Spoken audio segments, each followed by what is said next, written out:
Welcome, Pewter Report readers, viewers, and listeners to a brand new edition of the Pewter Report podcast, energized by Celsius, the official energy drink of pewterreport.com.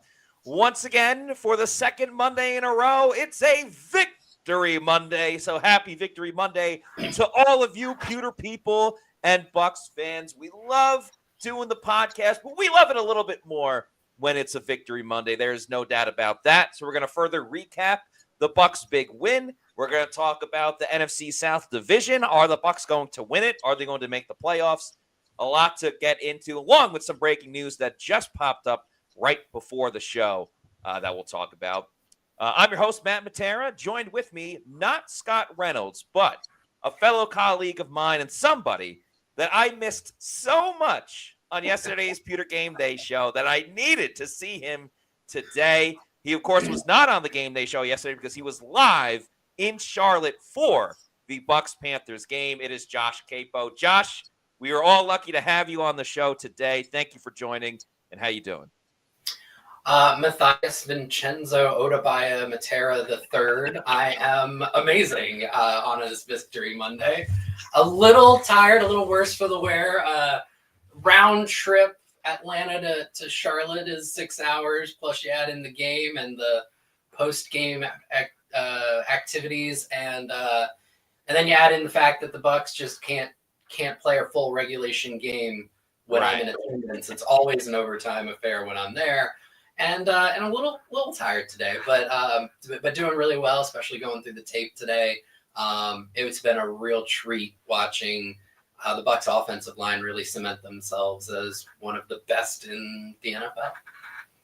Yeah, I think, and we spoke about this a lot on yesterday's Pewter post-game show, so we're going to get a lot of your thoughts today, because you already heard from me, you already heard from Scott Reynolds, but I think there were a couple of heroes of the game that helped the Bucs win, where it was overall kind of a mediocre/average performance by the team as a whole, but you had a hero performance from the O-line, Bucky, Irving, and Mike Evans specifically on offense. And then, of course, defensively, what Anthony Nelson did at the end. But there's no question that the offensive line was a huge reason of why the Buccaneers were able to win yesterday and pull it off in overtime. What was your experience like being at the stadium? Have you been in the media press box in the Charlotte Stadium before? Yeah, this is my third year getting to Carolina. So, okay, cool. You know, and this was one, like, going into the game, I know on paper a lot of people said Bucs should just absolutely own Carolina, but for as long as I've been covering this team,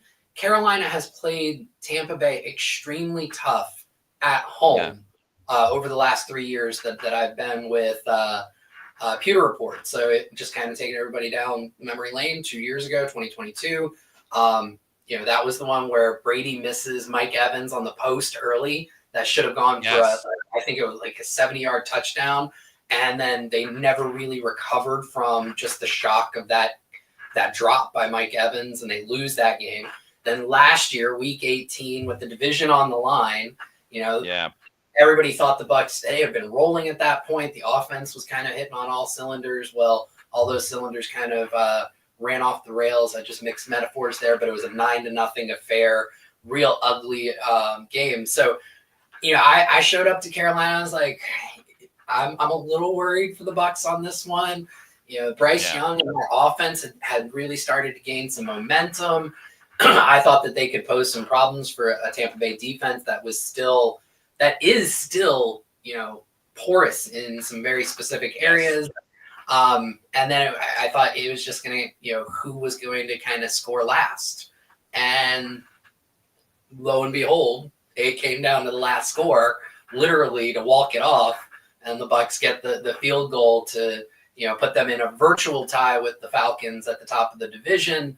Obviously, the Falcons have the head-to-head tiebreaker, so Bucs are still kind of one game back there, but very much alive. I think most projection systems have them with a better than 50% chance to make the playoffs after this victory in Carolina. So huge win for the Bucs, and it was fantastic being there. I was there with ESPN's Jenna Lane.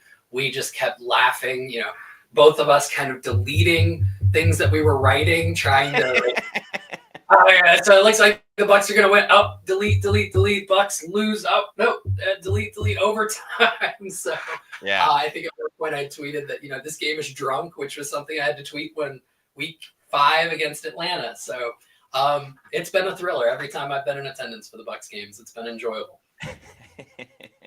You bring the excitement whether you plan to or not, Josh. And I also feel bad for Bailey Adams because he does our game recap every single week, and so he immediately had to change, the first paragraph based on what was going to happen, because there was a number of ways that the Bucs could have won. There's also a number of ways that the Bucs could have lost as well. So yeah, we're going to get into all of it. I'm glad you had a good time at the game. Certainly an entertaining one from beginning to end.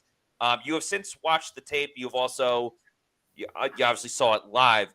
What's like the biggest thing that really stands out to you, whether when you were watching live and it just kind of came to you, or maybe something you noticed watching the tape after as well, whether good, bad, ugly, beautiful, whatever direction you want to take it? Yeah, I think for both teams, there were so many points left on the board.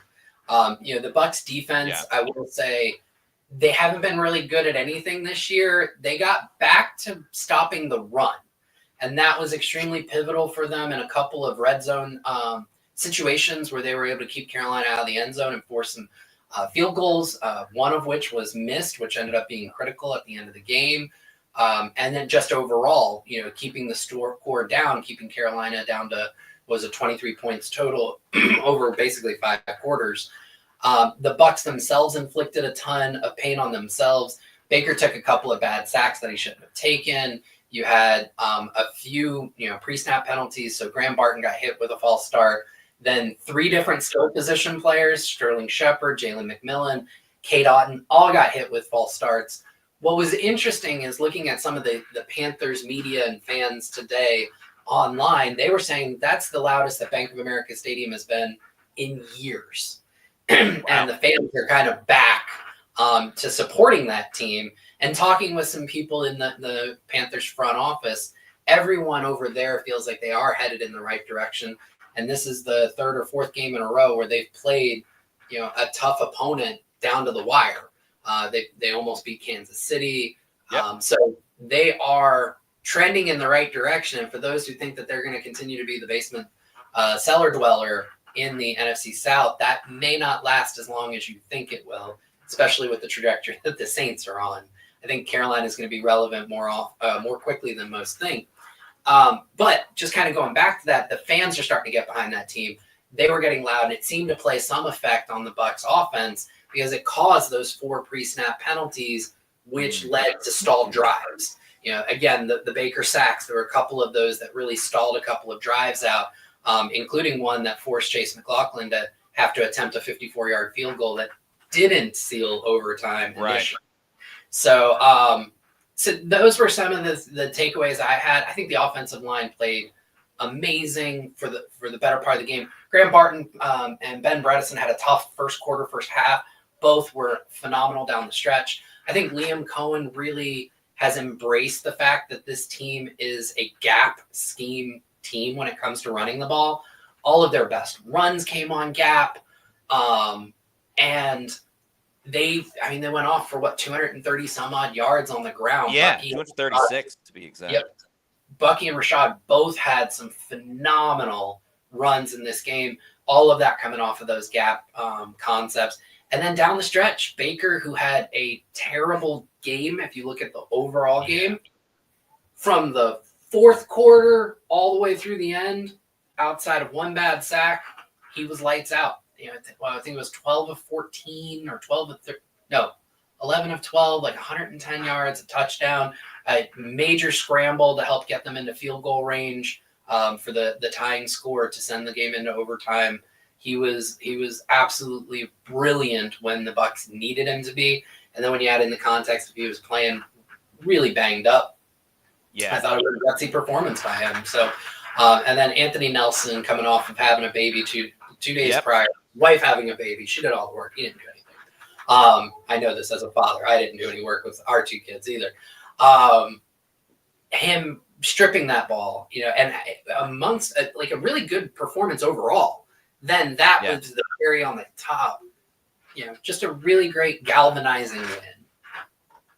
Oh, for sure. I was saying this yesterday when they show the Bucs, like, however the season ends, when they show the highlight package of the whole season, Anthony Nelson's play has got to be up there with one of the biggest plays that happened. Because if the Bucs end up losing that game, you squander so many things. You squander yet another game where your opponent missed a number of field goals. Because let's remember, when they played the 49ers, they had the same benefit of that too. They also had that benefit going up against the Falcons in Atlanta, where they also squandered that situation where Koo missed a bunch of kicks.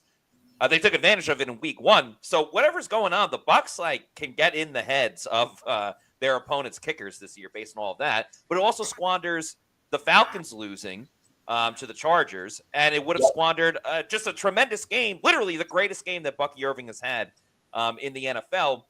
And then you're kind of looking at, well, sure, the Bucs can still kind of reach the playoffs, but you're still essentially 2 games behind the Falcons, and you didn't gain any ground on some of the other teams that you're chasing for the wild card. So that truly could have been disastrous. That was a fantastic, fantastic play by Anthony Nelson, who, again, things just go his way when he's in the game. It's crazy. Sometimes he's the beneficiary of, a missed assignment by the offensive lineman, or, by happenstance, the ball that it is fumbled lands at the feet of Anthony Nelson. He's right there to pick it up. But whatever reason, things happen when Anthony Nelson's in the game. But to get back to Baker, there's no doubt he had a bad game up until the fourth quarter, up until late in the game, essentially.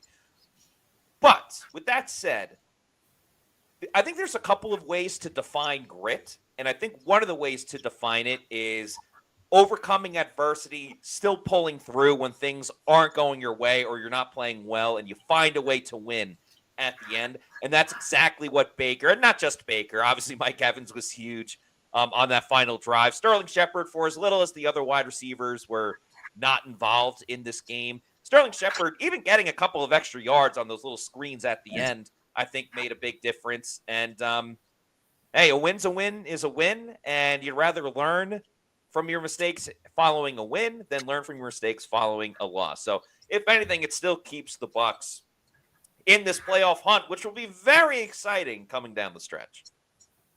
Absolutely. Yeah, each game gets bigger at this point. So, but they now have multiple outs, to get into the playoffs. You have Atlanta, but they also jumped Arizona, I want to say, in this, because Arizona fell to Minnesota, and the Bucs have a better conference record. I think they have the same record as Arizona at this point, 6-6.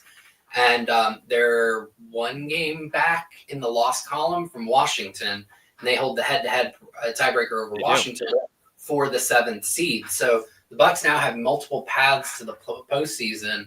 I know it's kind of a old adage or played out cliche, but they really hold their own destiny in their hands, especially because Atlanta and Washington play each other in just 2 or 3 weeks. So that's going to be a game, no matter how the outcome kind of comes to fruition, it's going to help the Bucs in some way. So they've just got to continue to kind of keep going down this path that they are. 2 straight wins coming out of the bye. They can't afford any, slip-ups.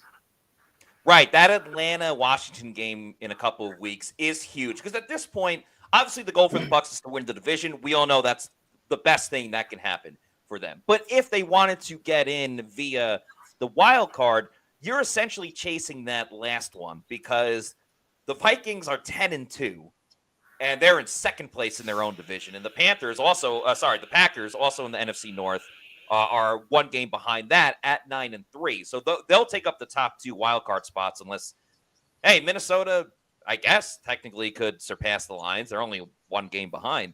But yeah, that last wild card spot right now would be the Commanders at 8-5.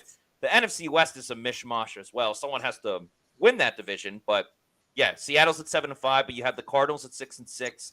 Same with the Rams, and then the 49ers are 5-7. So that's just a mosh pit of who's going to come out of that place unscathed as well. We do have a couple of super chats to get to. We also have roll call coming up at 4:20. Very excited about that. And the topic of roll call, I believe, is going to be about Bucky Irving. So we will answer this about Bucky right now, but let's just keep in mind we're going to talk a little bit more about Bucky in a couple of minutes. But thank you to JT Pine for this $10 super chat, who says Sports Illustrated put out an article questioning Bowles' decision to play our leading rusher, Bucky, on special teams, which resulted in a hip injury. Another poor decision? Thoughts? Yeah, I'm not a huge fan of it. I mean, if that were the kickoff with 30 seconds left in the game and the Bucs were down 23-20 at that point, and basically your season's on the line kind of at this point, putting Bucky in for that, at the end of the game where you have to score and you need the most dynamic people or playmakers you have, that's one thing. But at half, when the game's still very much up in the air, I'm not a big fan of it. No. I thought Bowles made some good decisions in this game. I don't think that was one of them. I think using that time, using the extra play with 6 seconds left at the end of the game, because he still had a timeout, and using his last timeout there to make sure that there was no time left going into overtime and forcing overtime, I thought that was a really good decision. But this specific one, getting Bucky, who is already dinged up, like he's got that toe issue that's going to chronic toe. Chronic, that he's going to have to deal with. Like, nah, I don't think putting him in more harm's way there is the right way to go. You've got Trey Palmer, you've got Rock Jarrett, Sean Tucker. I mean, these are plenty of guys who are fine in those situations. But since we're talking about special teams, do you want to also deliver the breaking news we alluded to? Yeah, so that news, and there was actually a corresponding super chat with it as well. So the news that happened literally like right as we were about to start the show was that the Bucs have waived punter Trenton Gill after what was a abysmal performance, and I'm sorry that you had to see it live and in person. I was actually joking with Scott Reynolds. I wasn't sure if you had gotten kicked out of the press box, knowing your fan of Jake Camarda and how Trenton Gill was pretty average as a punter, but between the bad punts, the terrible kickoff, even, the holder of the field goals, there was one field goal that was missed. I'm not saying that was on him, but they have waived Trenton Gill. And Zach Brannigan, thank you for the $2 super chat, says, Josh, tell us how you feel about the punter Trenton Gill. So Jake Camarda was not having a good season. I don't think anybody is going to pretend that, but he was vastly better than what Trenton Gill has been for this Bucs team. And I've gotten to a bit of an uncouth joke on the internet every time it's brought up how bad he is, but I make sure to go grab the GIF from, if you remember the Dewey Cox story with kind of a spoof on the Johnny Cash biopic. Yeah, I never saw it, but I know what you're talking about. Yeah, so there's a GIF from that because in the movie, the main character's brother died, and his dad loved the brother but never loved him. So the dad throughout the movie would always tell him that the wrong kid died. And so that is who I said uncouth, not exactly the most appropriate gift, but that is what I've gotten to doing online every time I see a Trenton Gill terrible stat. So now I don't have to watch him punt, and I believe the Bucs have a practice squad punter. His name escapes me, but I want to say out of San Diego State. And I've heard good things. It's Jake something. Starts with a B, his last name. But yes, they do have a punter on the practice squad. Yeah, we'll pull it up. But I have heard good things about him. So hopefully he can't get much worse than Trenton Gill has been. People used to say that about Jake Camarda, and then they found Trenton Jack Gill. Browning, people are saying in the chat. Jack Browning. Thank you. Yeah. Thank you, PA and Eric. I have heard good things about Jack Browning, so hopefully he can bring an elevated level of play. And then the Bucs could always just go re-sign Jake Camarda. I wouldn't be opposed to it. Right, they could do that. I was saying yesterday they should be holding tryouts this week. You can't go into that next game with Trenton Gill. He had his own tryouts in a couple of games, and he was okay the first couple of games, but you can't risk that type of performance again, especially maybe you can get away with it against Carolina and the Raiders coming up this week, but not in a pivotal, crucial game with your season on the line or if you're in the playoffs. So the Bucs made the right move.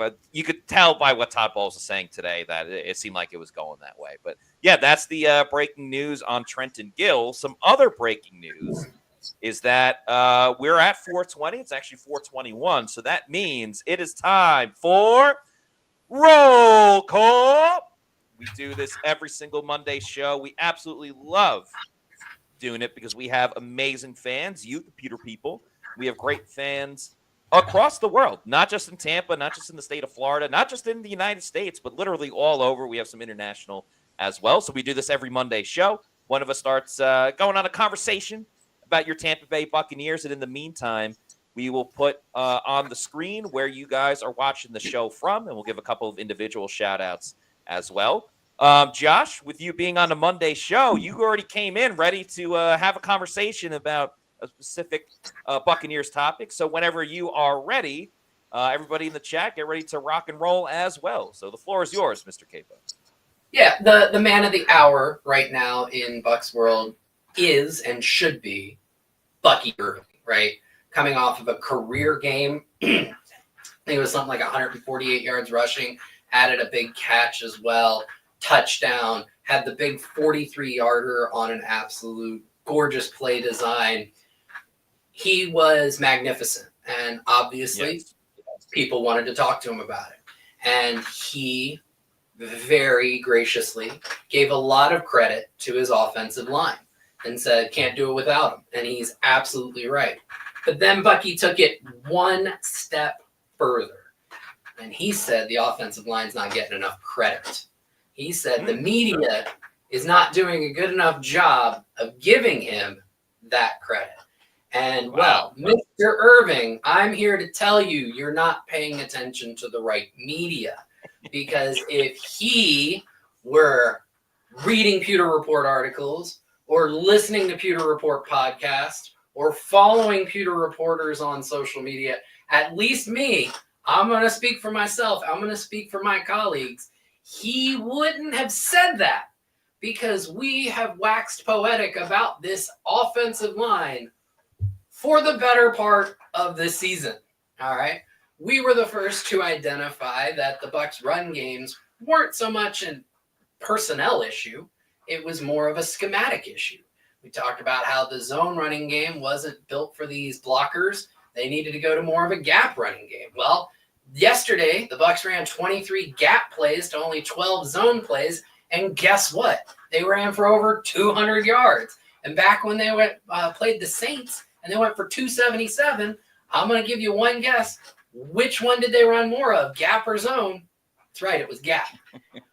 I'm the guy who's been calling for Luke Gedeke to get an early contract extension. Put that out there a month ago. I'm the guy who just made a play for Cody Mauch to be a Pro Bowler and pointed out that among all guards that qualified in terms of snap count in the NFC, none have allowed a pressure rate as low as Cody Mauch. I had Graham Barton 15th on my board back at the draft, wrote a profile on him leading into the Senior Bowl, which he didn't attend. Rude, right? I don't know what else I can do to say this offensive line is the tits. Bucky, listen. I'm trying to give them the props that they deserve, buddy. You just need to cultivate that Twitter feed and with more Josh Capo, all right? And you will see the Bucs offensive line getting all the due. Oh, yeah, Tristan Wirfs sitting there. I was like, hey, got to be the highest paid offensive lineman in the NFL. I was doing that back in March. Like, What are we doing here, buddy? Preseason 2024, I wrote, I'm wrong about Luke Gedeke back when everybody's like, why are they taking the worst guard in the league and putting him at right tackle? And I was like, hey, I watched the tape. This guy's actually not bad. Preseason last year. Preseason. What are we doing? How much more love can I give the guys?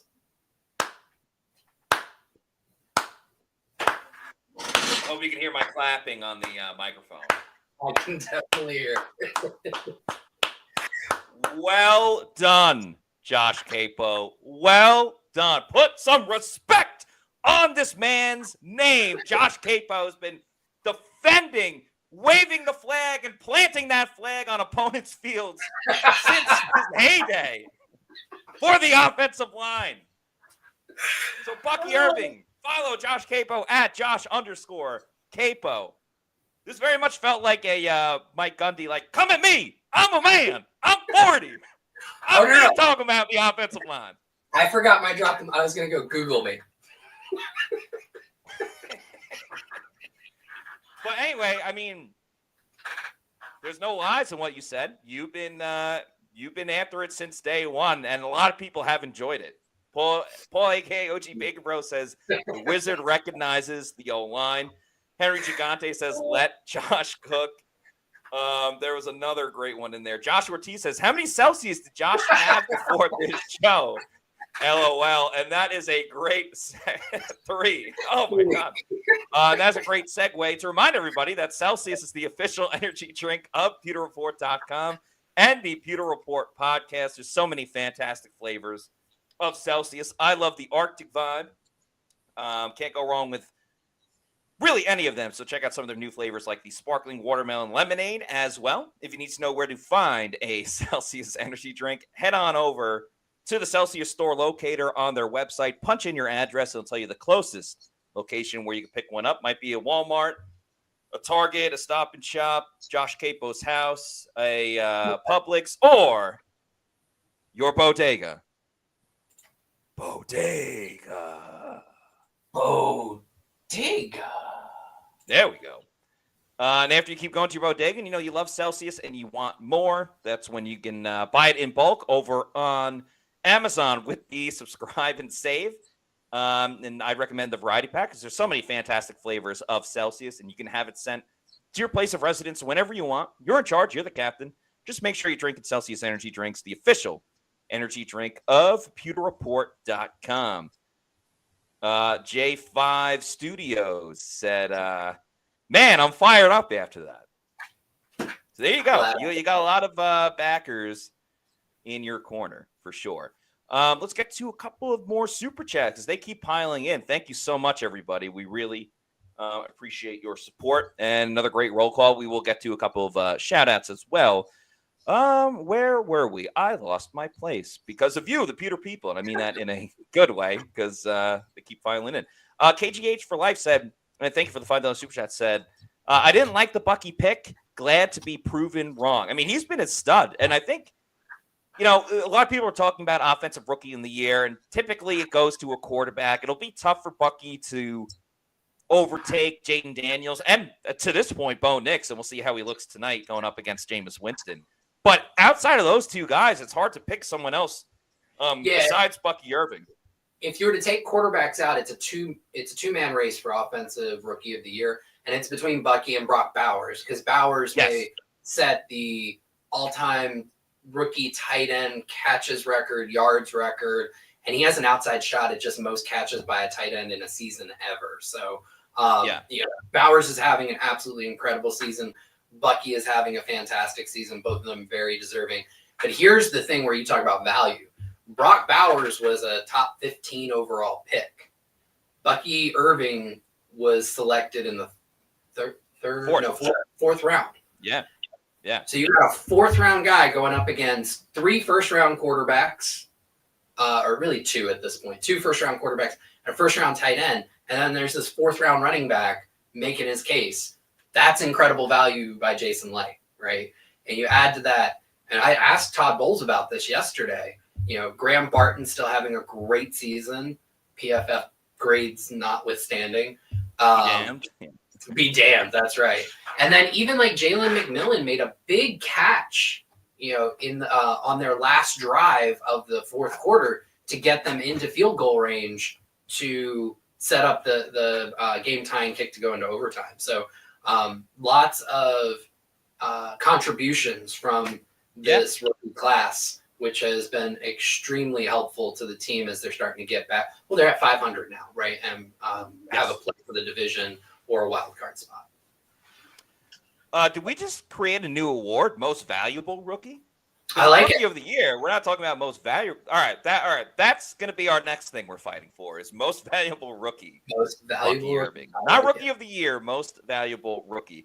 One last thing on Bucky. Your thoughts on, and we'll see how it looks if this was a 1 week thing or if this is what Liam Cohen decides moving forward. But your thoughts on just saying, all right, Bucky's our guy when it comes to running the football. He obviously had a ton more carries than Rachaad White. Your thoughts about finally making Bucky the top rusher in terms of touches in the game for the Bucs? Yeah, he's special.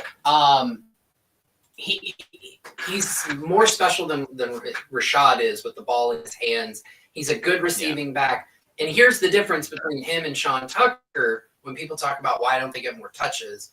Bucky is a good pass protecting back. He is not as good as Rachaad White, but he's good enough that when he's in the game, you can still run a drop back passing game and keep him in for protection.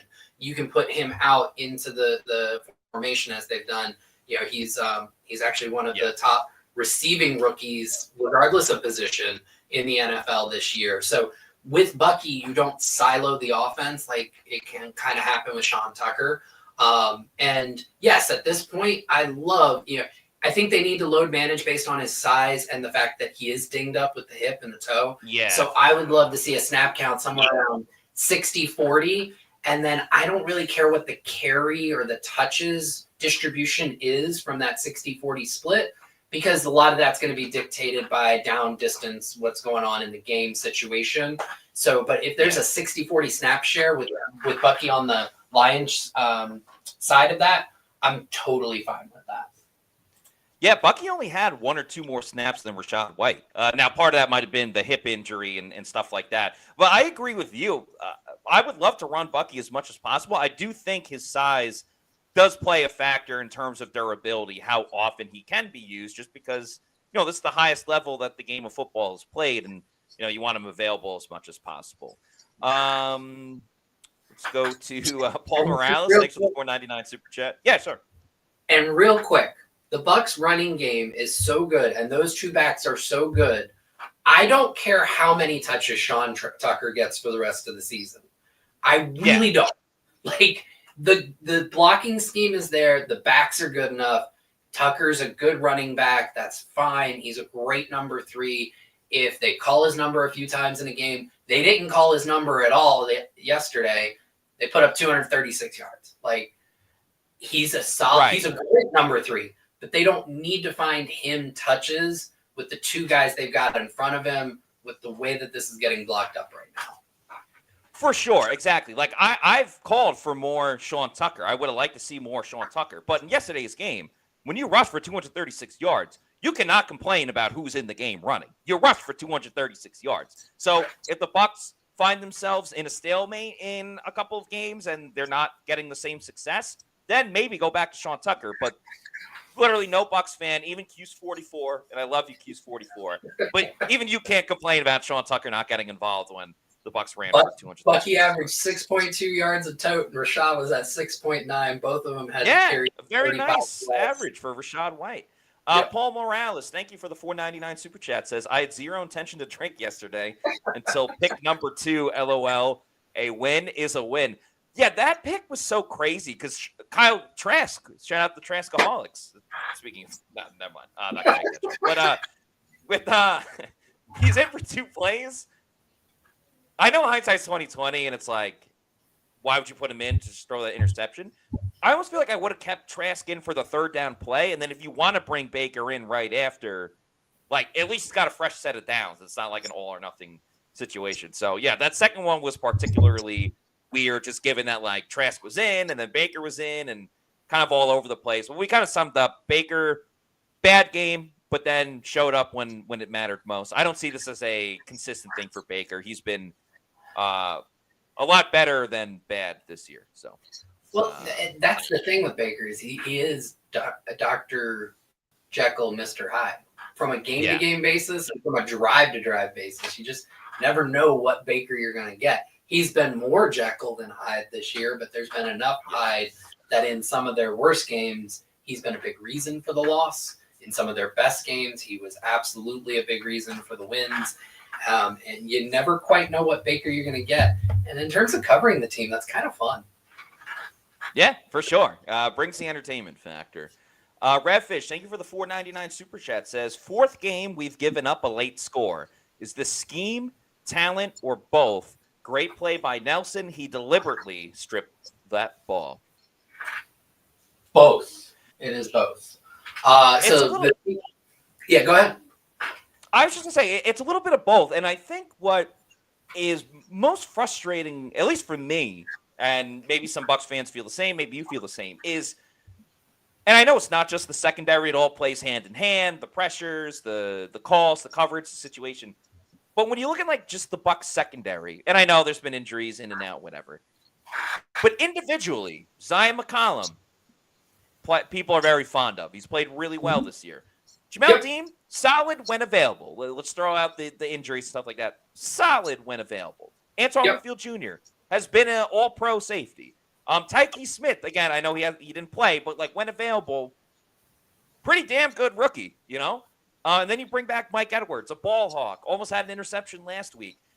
On paper, individually, they have some really good guys in the secondary. And then game in and game out, it's the same issues of guys wide open.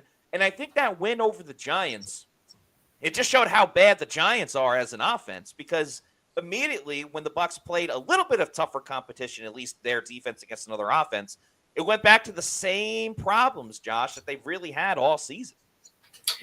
Yeah. So let's start with scheme. Yeah.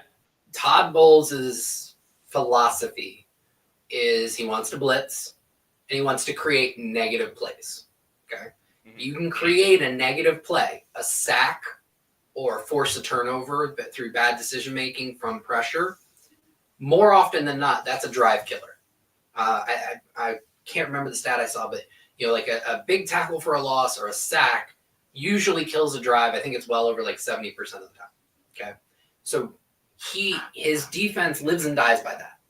Right. And then behind it, he just doesn't want to give up the big play. So yes, soft cover 3 quarters defense behind that. And the idea is if they don't get the negative and the offense is able to complete a pass, you got to rally and tackle. Okay. Right. And limit it to a fairly small game.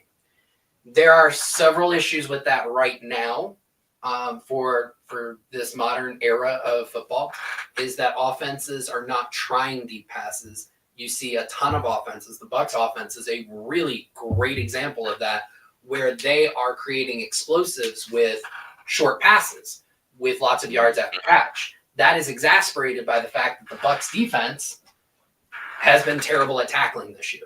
They are, I want to say, bottom 5 in the league in terms, or top 5, however you want to look at it, but they've given up or they've missed more tackles than all but like 4 teams in the NFL. So when your philosophy is we're going to rally and tackle, but they rally and miss the tackle, now you're giving up explosives on underneath passes. The other thing is when the blitzes don't hit, well, yeah, you're leaving large swaths of the field open to get extra pass rushers down to the quarterback. The Bucs did a great job of pressuring Bryce Young yesterday. They had 22 pressures on, I'm trying to remember how many dropbacks he had. It was not a ton. He had 50 dropbacks. So 44% of the time they were getting pressure. That's a really good pressure rate. Yeah. 22 pressures, but only 1 sack. That's a big reason for why the Panthers offense was as successful as it was. Those pressures have got to get home. They've got to create that negative because he's not doing a great job of marrying the coverage to the blitz, and it leaves guys open. Now, that's the scheme part of it. Then when you talk about the talent part of it, Bucs have a big problem in the middle of the field. And that problem is their linebacking core. And I know people come at me about saying anything disparaging about Levante David. Levante David is still an NFL caliber linebacker, but he is not the transcendent player that he once was in coverage. He is slower. He is not as good of a mover. He can't twist his hips and turn and get back like he used to. And when you pair that with KJ Britt or JJ Russell got frozen in time on that Adam Thielen touchdown to put the Panthers ahead. Like Thielen comes across on the crosser. They were running cover 3. JJ's got to find depth and feel out and find Thielen and just put a body there. And he gets frozen as Bryce climbs up the pocket, and Bryce just goes right over the top for an easy touchdown to Thielen. Like, they don't have athletic linebackers who can move in space. That has been a huge issue. So these are the issues. So it's both talent in some regards, and it is scheme in some regards. Now, you're going to see at least one, probably 2 games from now until the end of the season where the blitzes are going to hit. They're going to have 3 or 4 or 5 sacks, and they're going to destroy a couple of drives, and they're going to hold an opponent to 14 or 17 points, and people are going to be like, the Bucs defense is back. Nah, it really just comes down to whether those blitzes hit. They hit, they're back. If they're not, and you have a quarterback like Kirk Cousins who knows every blitz and knows where to look for the ball, he carves them up. So that's kind of the issue there, Redfish. Yeah, there was a moment where Levante was like chasing down David Moore. And I get it, David Moore's a wide receiver. He should be fast, but he's a guy that's been in the league for quite a while. I'm like, damn, like Levante can't even get to David Moore. How's he supposed to stay with like some of the other guys? And so, yeah, you have that as an issue. I mean, I want Levante to play for as long as he wants to, but it very much feels like next year it's going to be 2 brand new inside linebackers playing for the Bucs next season. So I wonder how much of it too is like we've seen this defense for a while, and I'm not saying like everything needs to be revamped, but it just seems like a lot of times the offenses have like answers to the test with Bowles and kind of like what's going to come. So I think that might be a little bit of the issue as well. But let's keep these super chats rolling because we got more to get to. Thank you to Paul, aka OG Baker Bro, with a $5 super chat. Says Baker was bad until he wasn't. The defense was horrible until they weren't. Just win, baby. Also, shout out to the Wizard, Josh Capo, driving to North Carolina to cover the game. I appreciate that, Paul. Yeah. I mean, yeah, you don't give back wins. But when you talk about sustainability, can they play this game again and get a win? Probably not. The Panthers had a higher EPA per play and a better success rate than the Bucs. Those 2 things, plus the fact that they won the turnover battle 2-1, that typically is a recipe for the Panthers winning, right? Like, if you were to recreate those situations next week, the more likely scenario is the Bucs lose. So they can't play like this next week and expect a W. They shouldn't have expected the W yesterday. They were lucky. They've lost a game like this before where they were on the other side. They probably should have won. Yeah. I remember which one it was. I think it was one of the Falcons games. Yeah, so, the Thursday night game against Atlanta. Like the Bucky fumble, Atlanta being able to clock the ball with 1 second. I mean, the Bucs certainly got lucky. There was several missed field goals. The fumble at the end, which in overtime with Chuba Hubbard, like the Bucs benefited from that. But sure, you could also make the case, well, what if Baker doesn't throw 2 interceptions? What if Baker had a somewhat average game versus a bad game? There's so many different ways that you can slice it. But I would say my big concern, too, is like if the Bucs even want to think about making a run in the playoffs, they have to clean up a lot on each side of the football for sure. Terry Cloutier, thank you for the $4.99 super chat. Trey Cloutier, my bad. Says, why do they keep putting Rachaad White in at the most critical moments in the game? And where the hell is Sean Tucker? Well, Trey, we addressed the Sean Tucker situation. You can't get mad when you score or when you run for 236 rushing yards. Now, with Rachaad White, I think you're talking specifically about the 3rd and 1 play, like near the goal line. It wasn't 3rd and goal, but it was 3rd and 1. Yeah. And they ended up kicking. He got stuffed, and the Bucs had to kick a field goal because he lost so many yards on it. Again, Bucky was dealing with the hip injury, and also Rachaad White got tackled 3 yards behind the line of scrimmage before he even touched the ball. That's not on Rachaad White, and I don't even think Bucky Irving, as great as he is, breaking tackles and making the impossible into something. Yeah. Nobody was going to do much with that run. So just to kind of set up that run, the issue there, Baker should have checked out of it. Either should have changed gone to a weak side run, changed it up a little bit, maybe gone to a play action or some type of pass. But the problem was the Panthers took A'Shawn Robinson, who's normally a nose tackle, and he's 330 pounds, and they lined up 6 along the line, and he was on the outside to the strength of the Bucs formation. He was lined up over Payne Durham. Now, for those of you who don't know, Payne Durham is 250 pounds. That's like a 70 to 80 pound difference. And the Bucs asked Payne Durham to block Robinson heads up. That went exactly how you think it would go. Robinson got immediate penetration right into the path of the run. Whether that was Bucky or Sean Tucker or anybody else, that was blown up. It was going to be a 3-yard loss. Now, Rashad tried to do something with it, ended up losing an extra 2. Okay, if you want to be mad at Rashad, but if you want Bucky in there, he's going to do basically the same thing. He's going to try and move laterally and backwards, and the Panthers had it covered up. The play just wasn't a great play for the defense they faced, okay? People have talked about, like, why pull in that situation? I don't have a problem with the puller. The problem was the direction of the run moving right into A'Shawn Robinson, all right? So, and then as far as the Sean Tucker, both backs averaged over 6 yards per carry. What is it that you think Sean Tucker was going to do that these two guys didn't do? The line blocked well. These guys run well behind the line. The running game was really a large part of their success for the game. Like, what are we doing here? Yeah, and also I think up until that point, the Bucs are really good in those like short yardage situations, 3rd and 1, 3rd and 2. Yeah, and Rachaad White was in a lot of those situations. I think the point I'd be most frustrated with, and it's not Rachaad White specifically, is the fact that they lost 2 or 3 yards.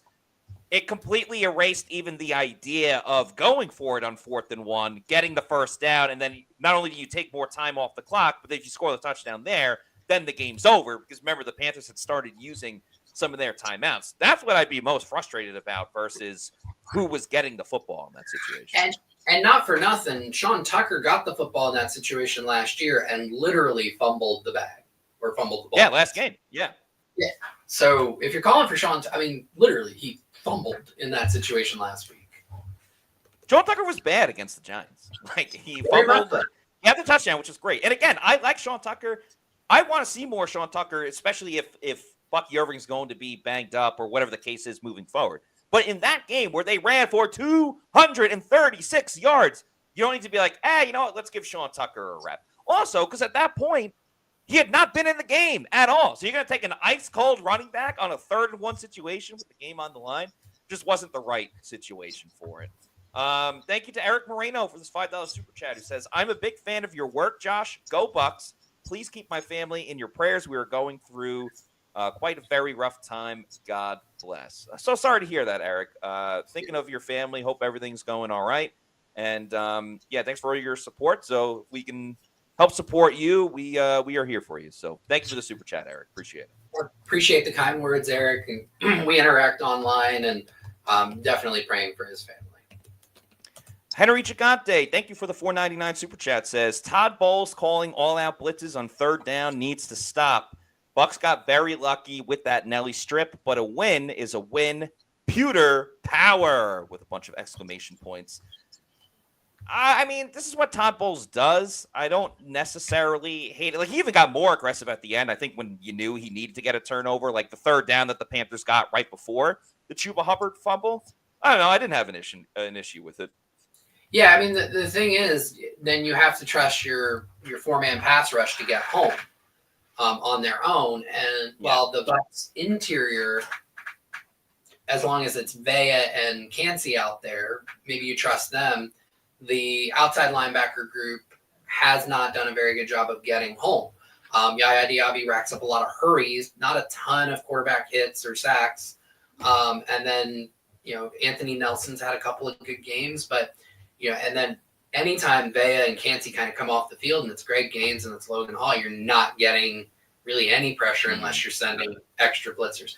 I think a lot of it just comes down to what 3rd down situations is he sending the blitz. If it's 3rd and 7 or more, fire away. If it's under 7, then I think, he's got to come up with some change ups because hot routes can easily pick up that first round down. Yeah, so something to keep in mind of. And of course, think a lot of people always have their money on their mind. If you want to manage your money the best way possible, I cannot recommend Immuni Financial enough. At Immuni Financial, we help you live in the now. Dude, Congratulations. We're so happy for you. Thank you. And even though the now may feel very different, you still need to plan for the future. How's retirement treating you? Oh, just fantastic. I know I say it all the time, but you really got to come up to Colorado. Let's do it. All right. Yeah. We can help you develop that plan to keep you on track, so you can still prepare for tomorrow, today. Immuni Financial. Plan ahead, stay ahead.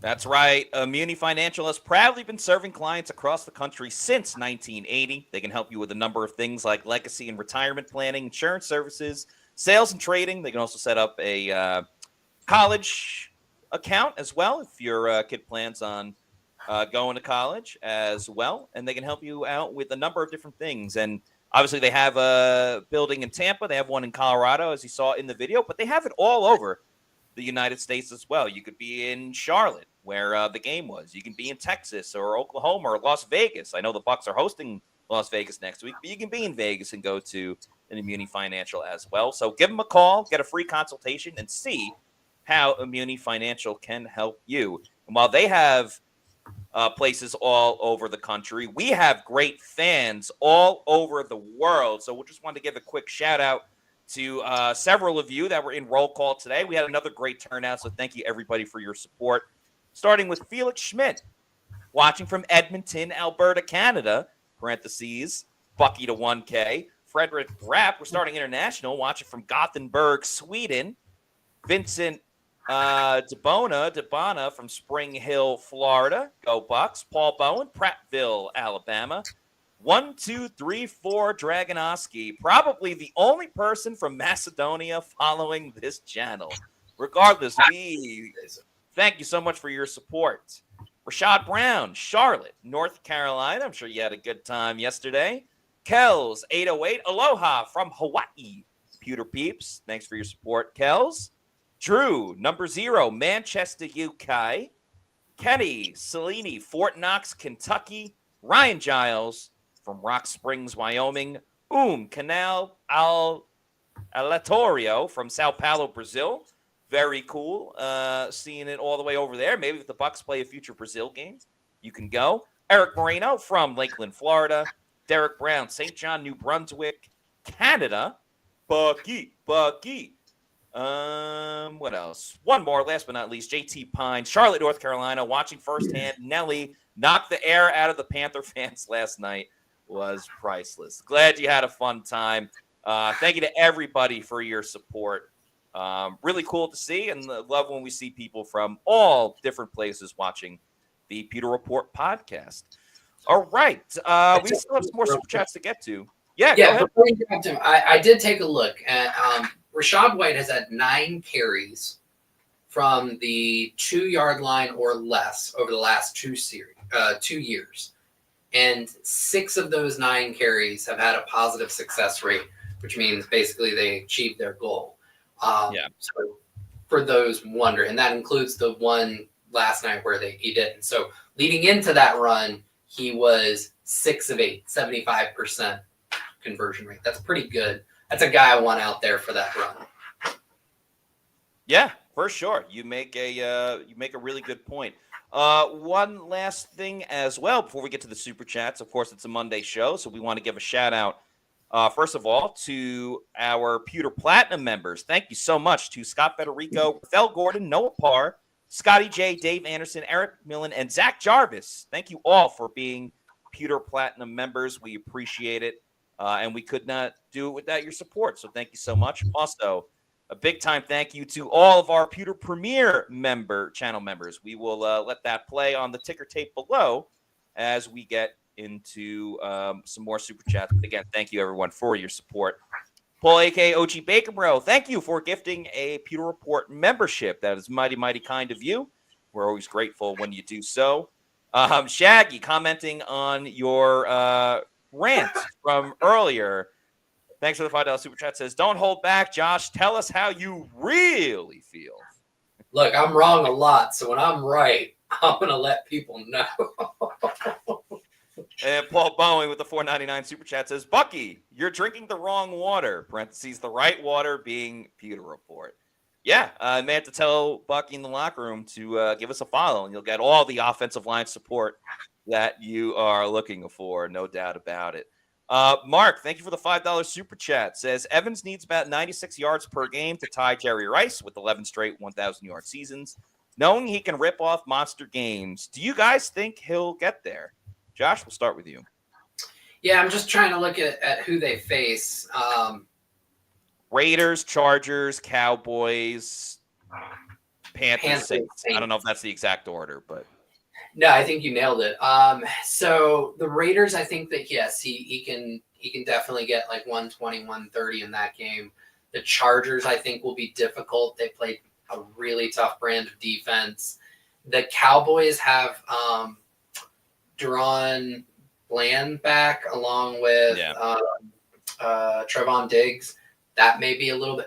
That's the thing is with them, he might be able to, maybe get stuff for most of the game, but then rip off one double move on Diggs for like 74 yards. Right. We just saw what he can do to the Panthers. And then the Saints, he always plays the Saints well. They don't have Lattimore back there anymore. Right. Most likely be up against Adebo, who's a good corner. And then there may be some opportunities for him to get up against the rookie Kool-Aid McKinstry. I think it's going to be close. But I think if he's within 115 going into that Saints game, I think they're going to manufacture those touches for him. Yeah, like I'm still keeping the positivity, but a lot of it's going to be circumstance, right? Like I feel like even last week against the Giants, if the Bucs wanted to, they could have manufactured some stuff for Mike if they wanted to. But he was just coming back from the hamstring injury. But that would have been an opportunity to pepper him a little bit more. The Bucs aren't going to sacrifice getting Mike his stats if it means like, hey, the game's on the line against the Saints. We got to win, but we also got to get Mike 1,000 yards. So I don't know. In a weird way, you kind of hope that the Bucs win all these games, but keep it close enough where you got to keep like the same offense going, which obviously involves Mike a lot. So hopefully he has one of those crazy monster games. He has it in him, hopefully, and he tends to do it more at home than on the road. So hopefully he can do it against Vegas and the Panthers. It's not going to be easy, but I'm not ruling it out just yet because it's Mike Evans. Q's44, thanks for the $2 super chat, says, Matt, I need help. I'm a Tuckaholic. I'm here for you, Q's44. I'm happy to be your sponsor with Sean Tucker. Just have some patience. Enjoy Syracuse. The team just beat Miami. They'll probably be in a better bowl game. Sean Tucker, he had to wait his time for New Orleans. It's going to have to happen again, unfortunately. But the Bucs are winning, and if they need Sean Tucker, they'll go to Sean Tucker. Just have some patience. I wouldn't mind some more 31 personnel. Do that 2 or 3 times a game just for fun. Yeah, why not? Mark, thank you for this $2 super chat. Says, if it comes down to Bowles or Cohen, who's out? Woo. I think that there's not going to be an ultimatum situation. I think it really comes down to the context of the season. If the Bucs go 10-7 and win the division, I think Scott's done a really good job of kind of documenting what progress could look like. 10-7, you win the division, that's progress. It's better than 9-8 that the Bucs kind of did last year, and the 8-9 the year before that. And and so Bowles can point to every year we're progressing. We've won the division several years in a row, and he probably holds on to his job. And then at that point, Liam Cohen becomes a hot commodity across the league. I could see Jacksonville wanting him. I could see Chicago being an appealing opportunity for him. So I don't know if the Jets would be one that he would want to go after, but there are going to be some jobs available that he should have some interest in, and we'll definitely have interest in him. If the Bucs, end up at 9-8, but make it into the playoffs and make it back to the divisional round and show up well in that, or make it to the conference championship, that's progress. Same thing. Really, it's only if there's stagnation or regression that I think Bowles is gone, and then I do think Liam would be a top candidate for that job, and the Bucs would probably want to hold on to him through an elevation to head coach. It's a good question because it's really tough to let Liam Cohen walk out the door. I mean, obviously he'd be going on for a head coaching job, and can you find an offensive coordinator for the 3rd season in a row that all of a sudden is going to help your team. And yeah, it depends on the progress. Like the Bucs win the division at 9-8. Is that really that much more progress? Like your team that's kind of been the same. But if you win out and you have 11 wins, well, you can't be like, hey, Todd, I know you won 11 games, but we're going to have to let you go. So it's a tough problem to have. Hopefully it's a good problem to have, which means the Bucs are winning and they're going far into the playoffs, but we will see. Beats McGee, thank you very much for this $5 super chat. As they say, be totally honest. How far can Bowles take this franchise, and should they go through this another year? You know, before the season, I said this team, I think their ceiling this year is probably an NFC Championship game if things go right and everything's put together. I think their offense is still capable of getting them to the NFC Championship game, maybe even the Super Bowl, but I don't know if this defense is. So I may even say I can't really see them getting past the divisional round with how the defenses look. Yeah, it's interesting. I think it's very matchup dependent, right? Like, I think the Bucs could actually match up well against the Seahawks. I think the Bucs can match up well against the Eagles or the Commanders. It's those NFC North teams that I think would be really difficult for them to beat. So it's matchup dependent. I think when you have the conversation about Todd Bowles, I think it is much more nuanced than most of us, myself included, make it out to be, because there are obvious flaws, right? He's a defensive head coach. The defense isn't good. The defense is actually, I think we sometimes discount the amount of injuries they've had to deal with this year, and part because the offense has dealt with some pretty significant injuries and continue to hum. But there is something to be said for that. There is also something to be said for this is the second year in a row that the Bucs were in a position where it would have been easy for the players to quit.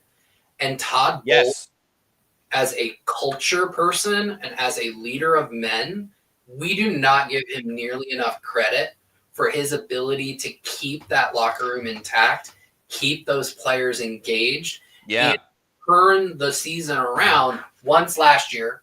And it looks like very early he's going to be able to do it again. There is something to be said for the players want to play for him. They want to give him their all. That's really important. When you look at the best head coaches in the NFL, that is a quality they all share. Yes. Whether they're a defensive guy, an offensive guy, or in the case of the Harbaugh, special teams guys, right? Like that's one of the common fibers. And I think collectively in the Bucs sphere, Todd Bowles is not given nearly his due for what he's able to do as a leader of men. No, that's a great point, Josh. Like, there are many other teams that would start pointing the finger and start at each other and start breaking down. That has not been the case at all for the Bucs over these last two seasons. And I'm always curious. I don't know like what the answer is to this, but like Bowles did play in the NFL. He's somewhat, to a degree, shared the same experiences that his current players are going through, just being a guy in the NFL. I wonder if that holds different weight with players versus like a coach that isn't in the NFL. I don't really know. I only, the guys in the locker room can answer that. But there is no doubt that, he has kept this team together one way or another. And it's great getting together with friends, family. I'm sure a lot of you did during the holiday season. It's great getting together over at walk-ons, too. What an amazing comeback, Coach. You're not kidding. I mean, we did lose the game badly. But coming to walk-ons afterward, the team got a much-needed win off the field. Walk-ons for the win. That's right. Make sure you check out walk-ons. They got happy hour every single day, including today from 3 p.m. until close. If you want to go to walk-ons, watch former Buck Jameis Winston take on Bo Nix and the Denver Broncos. You can watch it at happy hour, have a great time. They have it all day on Tuesday as well. They have some great drink deals, like the $3 happy hour pours, some great starters as well, like the Boom Boom Shrimp Queso Dip. There are no wrong selections over at Walk-Ons. And if you want to watch some college football on Saturday, a lot of conference championship games, and of course the NFL on Sunday, they have awesome game day specials for Saturdays and Sundays. Some pints, some 22-ounce options of Michelob, Bud Light, and Budweiser for $4.49 and $5.99. They also have $5 Heineken Silvers and $5 neutrals of assorted flavors. So head on over to Walk-Ons. There's 3 locations in the Tampa Bay area. There's one in Lakeland. There's one in Wesley Chapel. And there's another close to Raymond James Stadium over in Midtown as well. So shout out to our friends at Walk-Ons. Enjoy a delicious, fantastic meal and some good drinks as well over at Walk-Ons. By the way, we will have our show on Wednesday previewing Bucs versus Raiders. Should be a good one. Obviously, the Raiders are struggling as a team, but they do have some good players that the Bucs will need to watch out for. So that'll be the case for Wednesday's show. And in the meantime, if you're not already doing so, please follow us on all of our social media on X, Facebook, and Instagram. And our YouTube channel, we are at Pewter Report TV. Please like and subscribe. Leave a video. Hey, if you want to leave a video, maybe we'll look at it.